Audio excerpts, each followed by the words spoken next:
सुन बहू, तुम्हारा ये रोज रोज का ड्रामा अब अच्छा नहीं लग रहा है। जैसे ही घर में कोई त्योहार आता है और सफाई का वक्त आता है तो तुम अपने मायके चली जाती हो।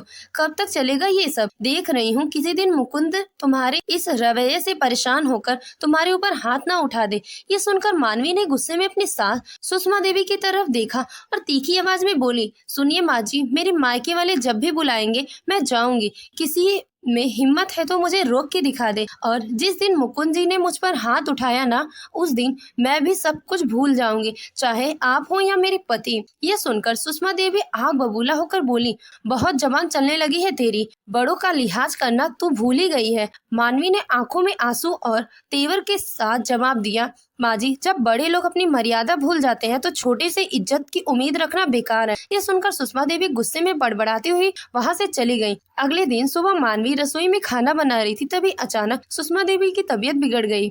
ये देखकर मुकुंद घबरा गया और भागते हुए बोला, मानवी जल्दी चलो, माँ की तबीयत बहुत खराब हो गई है, उन्हें अस्पताल ले जाना। मानवी ने बिना कोई चिंता जताए घूरते हुए कहा, सुनिए, आपकी माँ है तो आप लेकर जाइए, मुझे अस्पताल की बदबू बर्दाश्त नहीं होगी, वहां गई तो मेरी तबीयत बिगड़ जाएगी। ये सुनकर मुकुंद हैरानी से बोला, अच्छा, और जब तुम अपनी भाभी के डिलीवरी के समय 1 महीने अस्पताल में थी तब बदबू नहीं आई? तब कुछ नहीं हुआ तुम्हें? मानवी ने ठंडे स्वर में जवाब दिया, मैंने कह दिया ना, मैं नहीं जाऊंगी तो नहीं जाऊंगी, आपको जाना है तो जाइए, मुझे मत कहिए। ये सुनकर मुकुंद गुस्से में तमतमाया हुआ अपनी माँ को लेकर अस्पताल चला गया। डॉक्टर ने सारी जांच करने के बाद गंभीर चेहरा बनाते हुए कहा, आपकी माँ को कैंसर है, लेकिन अभी ये पहले स्टेज में है। अगर समय पर सही इलाज और देखभाल हो जाए तो उन्हें ठीक किया जा सकता है। ये सुनते ही मुकुंद की आंखों में आंसू आ गए। वो डॉक्टर का हाथ पकड़ते हुए गिड़गिड़ाया, डॉक्टर साहब, मेरी माँ को बचा लीजिए, वो बहुत कुछ सह चुकी हैं। डॉक्टर ने कुछ जरूरी दवाइयाँ लिखी। दवा लेकर मुकुंद अपनी माँ को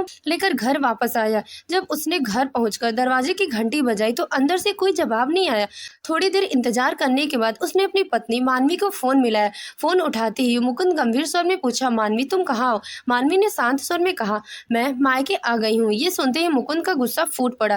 वह चिल्लाते हुए बोला, क्या माँ बीमार है और तुम मायके चली गई? मानवी लापरवाही से कहा, तो क्या हुआ, मैं कल आ जाऊंगी, अभी तो आई हूँ मायके, मैं अभी नहीं आ सकती। मुकुंद की जवाब टूट रही थी। फिर भी उसने कहा, माँ को कैंसर है। ये सुनते ही मानवी ने जल्दी से कहा, हेलो हेलो, आपकी आवाज नहीं आ रही है, और फोन काट दिया। ये सुनकर मुकुंद सन्न रह गया, उसका दिल टूट गया। कुछ देर तक वो वहीं बैठा रहा, फिर खुद को संभालते हुए बोला, कोई बात नहीं, कल तो आ ही जाएगी, आज मैं ही माँ की देखभाल कर लेता हूँ।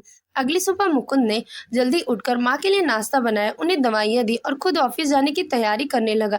ऑफिस निकलने से पहले उसने फिर मानवी को कॉल किया और कहा, मानवी तुम अब तक नहीं आई, मुझे ऑफिस के लिए देर हो रही है, जल्दी आ जाओ। मानवी ने धीमे स्वर में जवाब दिया, मैं शाम तक आ जाऊंगी। मुकुंद ने गुस्से में कहा, माँ की तबीयत बहुत खराब है, उन्हें कैंसर है और तुम्हें कोई परवाह नहीं है। मानवी ने बेरुखी से कहा, आपकी माँ की तबीयत खराब है तो मैं क्या करूँ? अगर आ भी जाऊँ तो क्या माँ का कैंसर ठीक हो जाएगा? मैंने कह दिया ना, शाम तक आ जाऊंगी। ये कहकर उसने फोन काट दिया। ये सुनकर मुकुंद की आंखें भर आई। वो समझ नहीं पा रहा था कि उसकी पत्नी इतनी बेरहम कैसे हो सकती है। ये सब देखकर मुकुंद उस दिन ऑफिस नहीं जाने का फैसला किया। वो पूरे दिन अपनी माँ की सेवा में लग गया। शाम को जब मानवी घर लौटी तो बिना कुछ बोले सीधे अपने कमरे में चली गई और अपना सामान रखकर आराम से बैठ गई। ये देखकर मुकुंद का गुस्सा फूट पड़ा। वो तेज कदमों से मानवी के पास आया और चिल्लाते हुए बोला, ये क्या बदतमीजी है मानवी, तुम्हें जरा भी परवाह नहीं है? मानवी ने तिरस्कार से कहा, बदतमीजी? मैंने क्या किया? मेरी भैया भाभी की शादी की सालगिरह थी, मैं क्या वहाँ भी ना जाऊँ? मुकुंद ने आंखें फाड़ते हुए कहा, तुम्हारी सास को कैंसर और तुम्हें सालगिरह का जश्न सूझ रहा है। मानवी ने बेरुखी से कहा, तो क्या हुआ, एक दिन सेवा नहीं होती तो माँ जी मर नहीं जाएंगी? इतनी भी क्या ड्रामा करने की जरूरत है? ये सुनकर मुकुंद के शब्द जैसे गले में अटक गए हों। वो कुछ नहीं बोला और चुपचाप अपनी माँ के पास चला गया। अगली सुबह जब मुकुंद सो रहा था तभी उसकी माँ सुषमा देवी ने धीमी आवाज में पुकारा, मुकुंद बेटा जरा बाहर आना, एक गिलास पानी दे देना। मुकुंद झटपट उठा और देखा कि मानवी अभी भी गहरी नींद में सो रही है।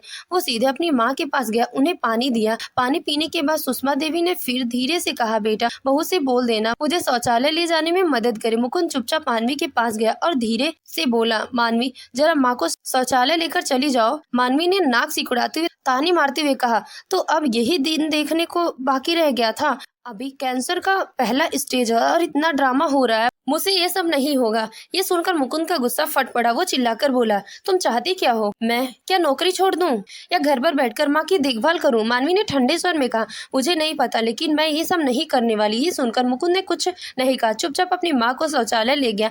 फिर उनके लिए नाश्ता बनाया, दवा दी और उन्हें आराम से सुला दिया। कुछ दिन बाद मुकुंद ने एक छोटा सा फ्लैट किराए पर लिया और सुषमा देवी को वहां शिफ्ट कर दिया। उसने एक देखभाल करने के लिए मेड भी रख दी, जो दिन रात उनकी सेवा करती थी। उधर मानवी को इस बदलाव से कोई फर्क नहीं पड़ा। अब वो महीने में सिर्फ 10 दिन ससुराल में रहती और बाकी 20 दिन मायके में बिताती। चौंकाने वाली बात तो ये थी कि उसके मायके वाले भी उसके व्यवहार पर कुछ नहीं कहते, ना कोई सवाल, ना कोई टोक टाक। अब मुकुंद ने मानवी को सबक सिखाने के लिए उसके साथ हर प्रकार का संपर्क खत्म कर दिया था। अब वह घर नहीं जाता था, केवल हर महीने घर का राशन पानी और जरूरी खर्चों के पैसे बैंक में भेज देता। मानवी किसी तरह से उस पैसे पर गुजारा कर रही थी, लेकिन कहते हैं ना, जो दूसरों के लिए गड्ढा खोदता है सबसे पहले उसी में गिरता है। ऐसा ही हुआ मानवी के साथ। एक दिन घर का सारा राशन खत्म हो गया था। मानवी ने मुकुंद को फोन किया और झल्लाती हुए बोले, मुकुंद, राशन खत्म हो गया है, पैसे भेज दो। मुकुंद ने शांत लेकिन तीखे लफ्ज में जवाब दिया, किस हक से मांग रही हो पैसे? तुम मेरी माँ की देखभाल करती हो, ना मेरी जिंदगी में कोई साझेदारी निभाती हो। मानवी तिलमिलाकर बोली, पैसे भेजना है तो भेजो, वरना ज्यादा ड्रामा मत करो। मेरी मम्मी जिंदा है, वो मुझे देख लेगी। ये सुनकर मुकुंद गुस्से में बोला, मैं तुम्हारी तरह जिम्मेदारियों से भागने वाला नहीं हूँ, निष्ठा मेरे संस्कार में नहीं है। फिर उसने गुस्से में बैंक में 10,000 ट्रांसफर कर दिए और बिना कुछ बोले फोन काट दिया। और अब यही सिलसिला महीनों तक चलता रहा। मुकुंद चुपचाप माँ की सेवा करता, काम करता और वहीं से राशन के पैसे भेज देता, लेकिन धीरे धीरे उसकी सेविंग खत्म होने लगी थी। एक दिन जब मुकुंद अपनी माँ को रेगुलर चेकअप के लिए अस्पताल लेके गया, डॉक्टर ने कहा, सुषमा जी की सर्जरी करनी पड़ेगी, तभी पूरी तरह से ठीक हो पाएंगे। मुकुंद ने बिना देर किए हामी भर दी। सर्जरी में लगभग 6 लाख खर्च हो गए। कई दिनों तक हॉस्पिटल में इलाज चला। फिर डॉक्टर ने मुस्कुराते हुए कहा, बधाई हो, आपकी माँ कैंसर मुक्त है, कुछ दवाइयाँ चलेंगी और 3 दिन बाद आप इन्हें ले जा सकते हैं। मुकुंद की आंखों में खुशी के आंसू आ गए। इसी बीच मानवी को ये सब पता चला, लेकिन उसने एक बार भी ना तो फोन किया, ना हालचाल पूछा। 3 महीने बाद सुषमा देवी अब पूरी तरह स्वस्थ थी और घर लौट आई थी। मुकुंद फिर से ऑफिस जाने लगा। एक दिन ऑफिस में काम कर रहा था कि तभी फोन बजा तो देखा कि मानवी का कॉल था। फोन उठाते ही दूसरी तरफ से घबराई हुई आवाज है, मुकुंद, प्लीज मेरी मम्मी को बचा लो, वो सीढ़ियों से गिर गई हैं, उनका बहुत खून बह रहा है। मुकुंद ने थोड़ी देर चुप रहकर पूछा, क्यों, तुम्हारी भैया भाभी नहीं है क्या? मानवी रोती हुई बोली, वो लोग मनाली घूमने गए हैं, मैंने फोन किया था, उन्होंने कह दिया कि किसी अस्पताल में ले जाओ। मैं यहाँ से क्या कर सकता हूँ मुकुंद, अब मैं क्या करूँ? मुकुंद ने गहरी सांस ली, फिर तुरंत एम्बुलेंस को कॉल किया और खुद भी वहां पहुंच गया। वह अपनी सास को गोद में उठाकर एम्बुलेंस में बैठाया, उन्हें अस्पताल ले गया।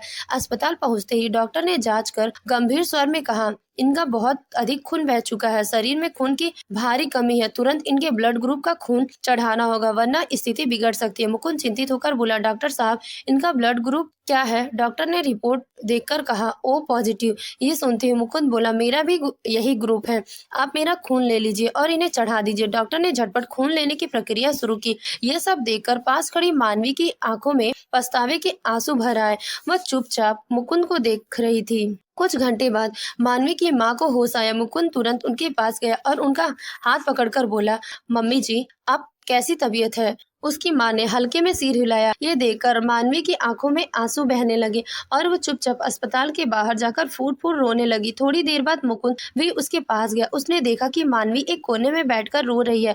वह शांत स्वर में बोला, मानवी, क्यों रो रही हो? तुम्हें तो अस्पताल की बदबू से चक्कर आने लगते हैं और तबीयत भी खराब हो जाती है ना, तो हॉस्पिटल कैसे आ गई?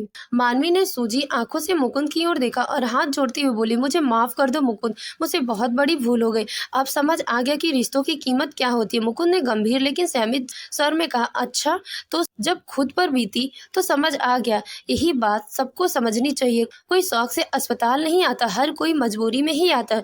ये सुनते ही मानवी ने मुकुंद के मुंह पर हाथ रखते हुए कहा, अब कोई गलती नहीं करूंगी, तुम जो कहोगे मैं वही करूंगी, बस मुझे माफ कर दो। मुकुंद ने भावुक होकर कहा, मैं माँ का इकलौता बेटा हूँ और तुम उनकी बहू।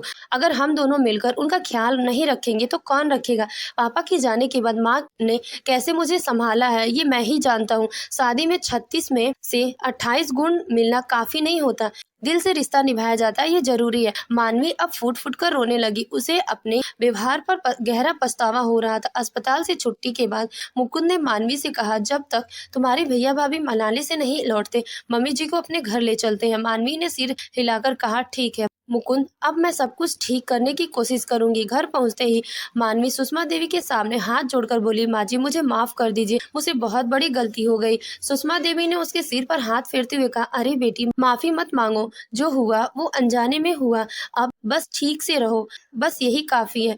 दोस्तों, क्या आपको लगता है कि मुकुंद ने जो किया वो सही किया? अपनी राय हमें कमेंट बॉक्स में जरूर बताएं। और हाँ, आपके जीवन साथी से आपके 36 में से कितने गुण मिलते हैं ये भी कमेंट में जरूर शेयर करें। अगर आपको ये कहानी पसंद आई हो तो वीडियो को लाइक करें, शेयर करें और हमारे चैनल को सब्सक्राइब करना ना भूलें। धन्यवाद।